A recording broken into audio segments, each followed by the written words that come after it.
जो भी आप पढ़े हैं अब उसको छोड़ दें, अब जितना ज़्यादा हो सके सेट को बनाएं, यानी प्रीवियस क्वेश्चन को लें, जो पिछले बार जितने पूछे गए हैं उन प्रीवियस क्वेश्चन को लेकर उन्हें बार बार हल करने का प्रयास करें। मैं पूर्ण रूप से उन्हें बनाता हूँ 8 घंटा 10 घंटा सर। मैं पूरे मैथ पर मेरा प्रैक्टिस है और मेरा फोकस है मैथ पर कि मैं मेरा 25 क्वेश्चन में सेटिस्फाइड करूँ। और सबके हाथ में देखिएगा एक एक सीट है, वो प्रीवियस क्वेश्चन का सीट है।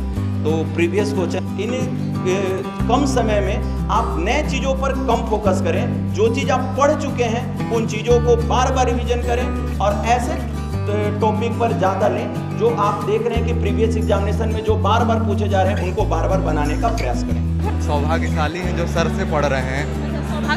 हाँ, क्योंकि हम इंटरव्यू ले रहे हैं। हाँ, ये बिल्कुल। और सर से इतना तो उम्मीद है, पढ़ के जॉब तो ज़रूर लेंगे, लेकिन इतना है कि हमारा जीवन, व्यक्तिगत जीवन जो होगा बहुत ही आसान होते जाएगा, क्योंकि सर से पढ़ने के साथ साथ एक अच्छा इंसान बनना सीख रहे हैं सर। नमस्कार, स्वागत है आपका लाइव बिहार में। मैं आपके साथ रूपम। अभी ग्रुप डी का एग्ज़ाम होने वाला है। ऐसे तो एग्ज़ाम कई है जो आने वाले हैं और ग्रुप डी का एग्ज़ाम होने वाला है और हर कोई जानते हैं कि रेलवे वगैरह जो है उसमें मैथ जो है सबसे ज़्यादा इम्पोर्टेंट है।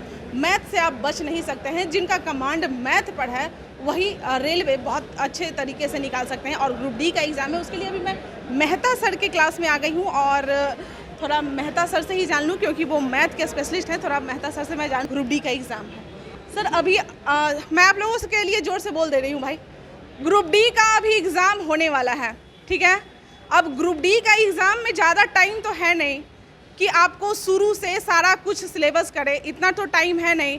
आप लोग को भले ही दिख रहा होगा कि सर इतने लोगों को पढ़ा रहे हैं, लेकिन मेरे चैनल से भी बहुत स्टूडेंट जुड़े हुए हैं जो कि देखते हैं और वो जो टीचर हैं उनसे सवाल करते हैं कि आखिर अब लास्ट मोमेंट में क्या कुछ किया जाए, कैसे पढ़े। बहुत कन्फ्यूज़न है।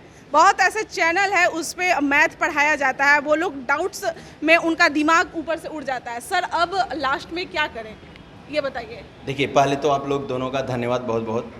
हाँ, 17 तारीख से को ग्रुप डी का एग्जामिनेशन स्टार्ट हो रही है और अब बहुत कम समय बचा है। तो निश्चित तौर पर कम समय में विद्यार्थी को सबसे पहला चीज़ चाहिए टाइम मैनेजमेंट। सबसे बड़ी जो प्रॉब्लम क्रिएट होती है विद्यार्थी लोग से वो टाइम मैनेजमेंट होता है। क्या है कि समय रहते ही क्वेश्चन को हल करना, और ये विद्यार्थी कब कंप्लीट होगा, जब ये सेट प्रैक्टिस करें। जो भी आप पढ़े हैं अब उसको छोड़ दें, अब जितना ज़्यादा हो सके सेट को बनाएं, यानी प्रीवियस क्वेश्चन को लें, जो पिछले बार जितने पूछे गए हैं उन प्रीवियस क्वेश्चन को लेकर उन्हें बार बार हल करने का प्रयास करें, पहला बात।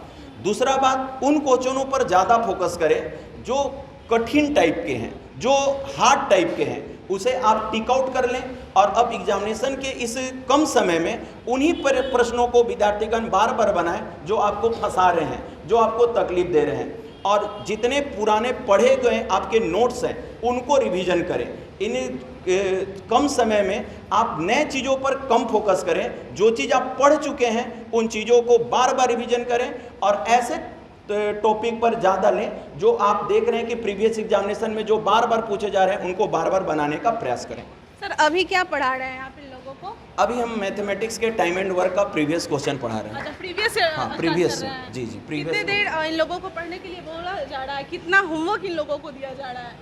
देखिए, होमवर्क तो ये होता है क्लास में, उसको जाकर रिवीजन करें। और रही बात कि हम ऐसे ही पहले से ही एक सेट बनवा देते हैं, जो भी चैप्टर पढ़ाते हैं उसका प्रीवियस क्वेश्चन हम सर को दे देते हैं। प्रीवियस क्वेश्चन देने के बाद विद्यार्थी लोग को ये बोलते हैं कि जब तक हम इस चैप्टर को पढ़ा रहे हैं आप कोशिश करिए सीट को बनाने का। सबके हाथ में देखिएगा एक एक सीट है, वो प्रीवियस क्वेश्चन का सीट है। तो प्रीवियस क्वेश्चन पहले बुक पढ़ाते हैं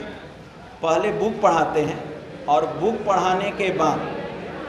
पढ़ाने के बाद इस तरह का प्रीवियस क्वेश्चन हम पर्सनली बंटवा के उनको, तो बुक पढ़ा दिए, कोई चैप्टर जिसे टाइम एंड वर्क पढ़ाई हुआ तो टाइम एंड वर्क पढ़ा दिए, और टाइम एंड पढ़ाने के बाद ये सारा प्रीवियस क्वेश्चन का सिलेक्शन है जिसको हम पढ़ा रहे हैं। सर मेरा एक और सवाल है आपसे कि कई ऐसे क्वेश्चन हैं वो बार बार रिपीट होते हैं। यही चीज़ हम चर्चा। हाँ, बार बार रिपीट होते हैं और कन्फ्यूज़न सबसे ज़्यादा उसमें भी होता है। जैसे ये जो नाव धारा वगैरह होता है उसमें मैं सुनती हूँ कि ज़्यादा कन्फ्यूज़न होता है और हर बार क्वेश्चन पूछे ही जाते हैं। बिल्कुल बिल्कुल।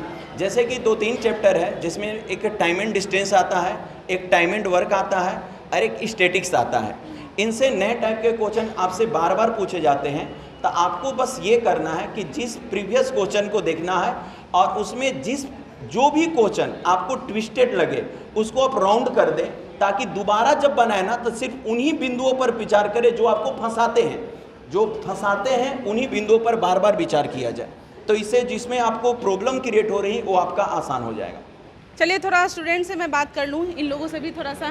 मतलब हमारे मेरा ये सवाल है, अब एग्ज़ाम का तो नज़दीक डेट आ गया है, टाइम नहीं ज़्यादा है, तो सर जिस तरह से पढ़ने के लिए आप लोगों को कह रहे हैं, वाकई में पढ़ रहे हैं? बहुत सारे ऐसे हुए जो ब्लूटूथ कान में लगा के भी पढ़ते रहते हैं। नहीं, ऐसा तो नहीं है। मतलब जो भी हैं स्टूडेंट, जो भी यहाँ पे मतलब सर सवाल दे रहे हैं बनाने के लिए, मैं सवाल पूर्ण रूप से उन्हें बनाता हूँ। 8 घंटा 10 घंटा सर मैं पूरे मैथ पर मेरा प्रैक्टिस है और मेरा फोकस है मैथ पर कि मैं मेरा 25 में 25 क्वेश्चन मैं सेटिस्फाइड करूँ, और मैं उस रिजल्ट से मैं सेटिस्फाइड हूँ कि मेरा 25 में 25 सही हो। ज़्यादा मतलब मैथ मेरा ऐसा है कि मतलब मैथ एक ऐसा विषय है कि यदि वो जितने प्रैक्टिस से बनाएंगे उसमें गलती होने का चांस बहुत कम रहेगा। चलिए मुझे ये बताइए कि यहाँ पर आप लोग एग्ज़ाम जो दे रहे हैं, कितना एक्यूरेसी आप लोग लेकर आ रहे हैं? सही कितना हो रहा है? अच्छा हो रहा है, मतलब 25 में 20 से प्लस हो रहा है। अभी 20 से प्लस हो रहा है, जैसे जो कि अभी बहुत कम अभी मतलब कुछ चैप्टर ख़त्म हुआ है।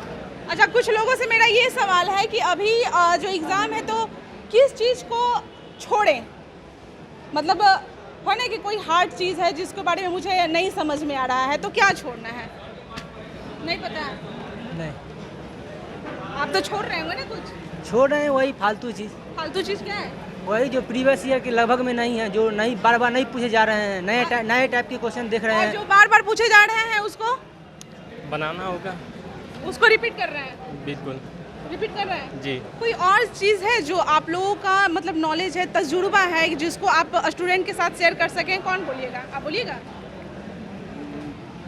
जो मतलब जो रिपीटेड क्वेश्चन है या फिर जो इम्पोर्टेंट जिससे जिस चैप्टर ज़्यादा क्वेश्चन आ रहा है उसका ज़्यादा रिविजन करना चाहिए। वगैरह है जिसको आप जो ज़्यादा हेल्प जो पहले कोई कोचिंग कहीं कर रहा है, अगर कहीं कोचिंग कर रहा है तो फिर जो यहाँ का सर का बनाया हुआ सब बना लीजिए, लेकिन सबके पास सर का चीज़ नहीं हम सर के पास पढ़े तो हम सर ही का बात करेंगे, जिसके पास नहीं पहुंच रहा तो वो मतलब प्रीवियस ईयर का रिवाइज करे अच्छा से। प्रीवियस ईयर मोस्ट इम्पोर्टेंट है, अभी ज़रूरी, अभी के टाइम पे अभी वो ज़रूरी है, जरूरी है। बहुत ज़रूरी है। सौभाग्यशाली हैं जो सर से पढ़ रहे हैं। अच्छा, सौभाग्यशाली है। हाँ, क्योंकि और हम इंटरव्यू ले रहे हैं तो सौभाग्यशाली हाँ हैं। जी बिल्कुल।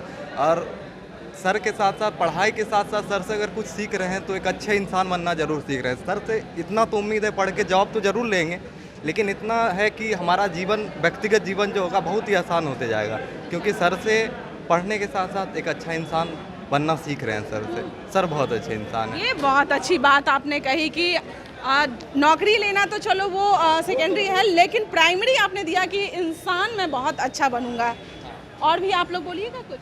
सर अभी तक में सर बहुत अच्छे से पढ़ा रहे हैं, जितना मतलब सिलेबस सब खत्म किए हैं उतने मतलब बहुत अच्छे से समझ में आ रहे हैं सब हम लोग को। यहाँ पढ़ाने के बाद कौन सा ऐसा चैप्टर है जो आप लोगों को हार्ड लगता था और बहुत ही इजी तरीके से आपने उसको कर लिया?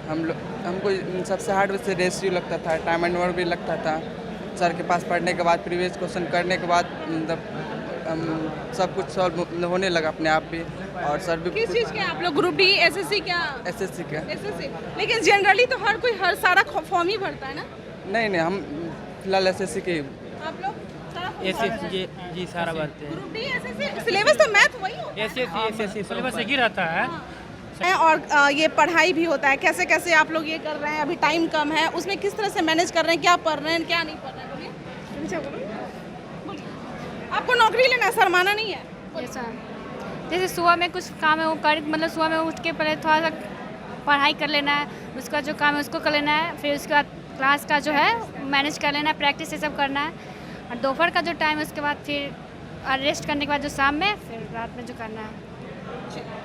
देखिए टाइम कम है, ज़िंदगी भर काम होता रहेगा, और अभी जितना टाइम है आपके पास, 6 महीना हो या 1 साल हो, जो भी जो आप लोगों को एग्ज़ाम देना है उतना में दिन रात, बस मैं यही कहूँगी अपने आप को झोंक दीजिए, क्योंकि दिन रात उसमें पढ़ाई कीजिएगा, आपका जॉब ज़रूर होगा। और मेहता सर जैसे इंसान जिनके बारे में स्टूडेंट इतना बड़ाई कर रहे हैं कि मेहता सर बहुत अच्छे हैं, पढ़ाई के साथ साथ इंसानियत भी वो सिखा रहे हैं ये बहुत बड़ी बात है जिनके स्टूडेंट इतने पढ़ाई कर रहे हैं। चलिए, मैथ में क्या पढ़ना है, क्या छोड़ना है, मेहता सर ने बहुत ही अच्छे तरीके से आप लोगों को बताया। अभी और भी अगर क्वेश्चन है तो आप लोग हमसे पूछिए, फिर हम आएंगे और सर से पूरी जानकारी लेंगे। फिलहाल के लिए हमें दीजिए इजाज़त। धन्यवाद। लाइव बिहार यूट्यूब पर सब्सक्राइब और फेसबुक पर लाइक ज़रूर करें।